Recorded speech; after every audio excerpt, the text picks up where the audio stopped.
going, everybody? Very well. So I write stand-up comedy, and I'm gonna do stand-up comedy even though I'm not reading it. But I promise you that there are things that I've written down. I could read them off of my phone. Do I have to? It's okay if I don't read them, right? Whatever you want. I've memorized them. That's fine. And it's like 10 minutes-ish, right? Whatever you want again. We're loose here. Okay. Also delirious. Settle in for a 2.5-hour set of all of the material I've ever written. I would like to start with some of my cat material, if that's okay. Does anybody here have a cat? Yeah. Yes. I have a cat. His name's Kevin Hines. He's a great guy. We get along very well with each other. And I like to do this thing with my pet, and maybe you also do this too with your pet, where I like to project things that I want to do, but that I know that I shouldn't do onto my cat, if that'll make sense. Yeah. Totally. So like Kevin Hines will be sitting there and he'll yawn. And I'll go like, oh, look at you yawn. You want me to take a nap with you on the futon instead of replying to my emails? Like that kind of thing. Like, that's not what he wants, you know? But then he'll meow and I'll go like, oh, what are you trying to tell me? You want me to go on the Wikipedia page for the obscure BBC sitcom Blackadder and read all the episode synopses again? Yeah. That's not what he wants. He wants like food or affection. Look at him giving himself a bath. Look at him giving himself a bath. You must want Daddy to have some morning beer. Also not what he wants. I keep meeting people in Los Angeles who are very, usually like pretty charming, clever, attractive people, like most of the people I'm sure that are here tonight. I'm going to weirdly flatter you guys right where you can see me.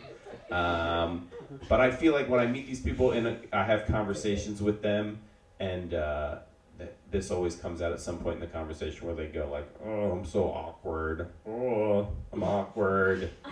Do you guys hear that a lot? I hear that a lot. And whenever I hear it, the person is never awkward. They're always like pretty cool and witty and not awkward. And it bothers me because awkwardness in social situations is like a condition that I actually suffer from. And I feel like charming, attractive people should not be able to classify themselves as awkward until they physically propel another person away from themselves with their awkwardness, which is something that happened to me, and I'm going to talk about it right now. So I went to a birthday party for a friend of a friend, and there were all these people there that were like dancing and having fun, normal people. They were normal people. And then, so I was doing my thing I like to do at birthday parties, which is find one spot over in the corner to stand still quietly and endure it until it's over. So I was doing that. And then another friend of a friend came in, and he saw me over there, and he didn't know that I wanted to like be over there by myself. So he came over and started having a conversation with me, okay? Already uncomfortable with this level of human interaction.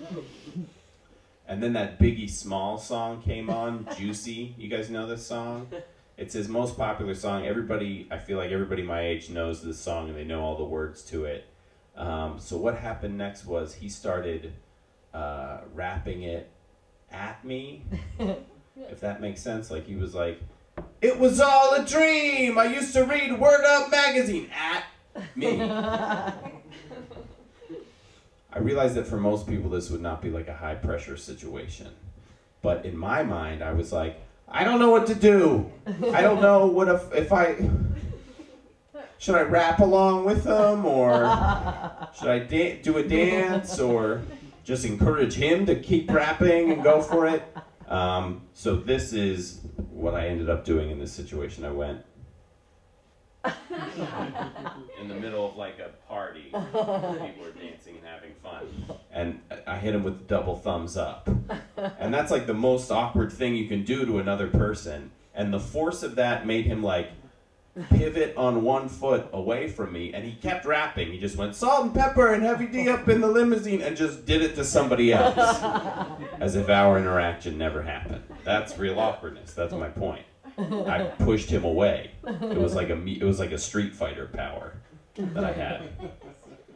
What else did I want to say? It's hard to remember your set at 2:40 in the morning. I feel like do I sound real tired? No, I sound normal? 8 a.m. We don't know you're normal. You guys have been here since 8 a.m.? Yeah. Clap if you've been here since 8 a.m. Most of the Holy times. God, that's crazy. That's awesome. What else was I go? Oh, okay. So I said, oh, okay, but I don't really remember it yet. I want you guys to do this favor for me. If somebody asks you if you've ever been somewhere before, doesn't matter where it is. I want you to go, I want you to do this. Go, Santa Barbara. I heard they got a lady sheriff out there in Santa Barbara. And then narrow your eyes and spit a big stream of tobacco juice on the ground. It works for any town. That was a weird joke. I feel so vulnerable because you can see me. I can't hide during those ones that don't work. I have nowhere to hide.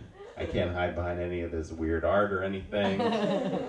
I have this thing, I'm going to be honest with you guys, where sometimes I wonder if big sassy black ladies enjoy talking like me as much as I enjoy talking like them.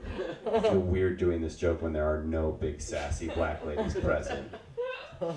But I like talking like a big sassy black lady. I like referring to my friends as girl or girlfriend or playa or playboy. Big sassy black ladies don't even use the term playboy anymore, but I use it all the time in email correspondence. And I like talking like that, and I don't do it too much because I feel like it must seem offensive, but if anything, the opposite is true. I think that big sassy black ladies have perfected talking. If I could talk like Monique at all times, I would. If I could start every sentence with the words, okay, sugar, I would. But society does not allow me to do that. Have you guys, I was just going to ask a ridiculous question because it's late at night. I was literally just going to go, have you guys ever been on an airplane before? Raise your hand if you've been on an airplane before. Okay, great. Only about half of you guys? That's weird. You never been on an airplane before? All right, good. Well, then we've all seen Sky Mall, right? Oh, yeah. And now don't worry, I'm not going to just say there's weird stuff in Sky. Everybody knows there's weird stuff in Sky Mall. Catalog, there's a lot of silly items for sale in there. I'm not going to talk about that. But I do want to talk about what I consider to be like the most disturbing item I've ever seen in the Sky Mall catalog, and they're called Jumpin' Jammers. Have you guys ever seen these things before? It's Jumpin' with no G and Jammers with a Z instead of an S. And they're adult-sized footy pajamas. Footy pajamas for like emotionally stunted adults, I guess. And their ad actually says, this is what their real ad says. It says they're for dancing, goofing around, and let's not forget sleeping too. For preteens, teens, adults, and even you. And that's where I think they're wrong, because they're not for me. They're definitely, I can't imagine a situation, even if I was by myself, I would feel uncomfortable wearing them. But I sat down and I tried to think of like other things that you could do in a pair of jumpin' jammers, like other activities. So I came up with a new list, and I'm hoping that Sky Mall publishes it in their next ad. So this is the new list I came up with. Dancing, keeping it on there. Goofing around, sure, why not? They seem perfect for that. Horsing around, which is subtly different from goofing around. If you've done it, you know the difference. Shaming your parents was one thing I was going to add to the list. Embracing your virginity, I think would be good for that. Losing a court case. Horsing off, which is wildly different from horsing around. Making your next job interview real weird. Disturbing sexual role play. That's disturbing with an N and an apostrophe. And nighttime crying. It'd be good for if you want to cry at nighttime. All right, I'm going to do one more joke, and that should be about 10 minutes.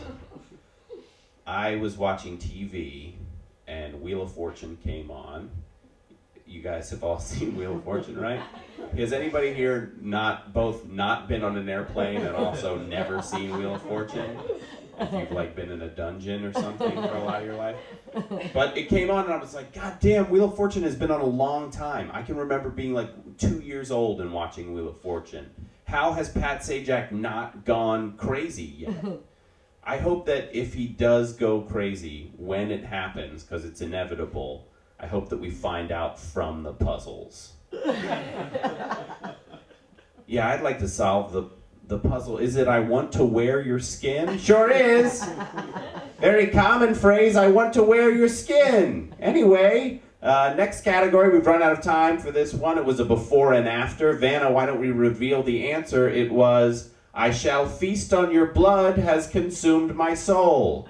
I shall feast on your blood, blood has consumed my soul. Blood was the common word in that before and after. I'm writing the puzzles now. Did you know that? Me. Pat Sajak. Used to be a whole team of writers. Now it's just me. Alone. In the dark. Anyway, new category.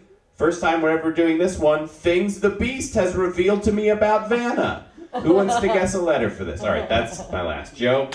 Thank you guys very much. My name's Joe Wengert.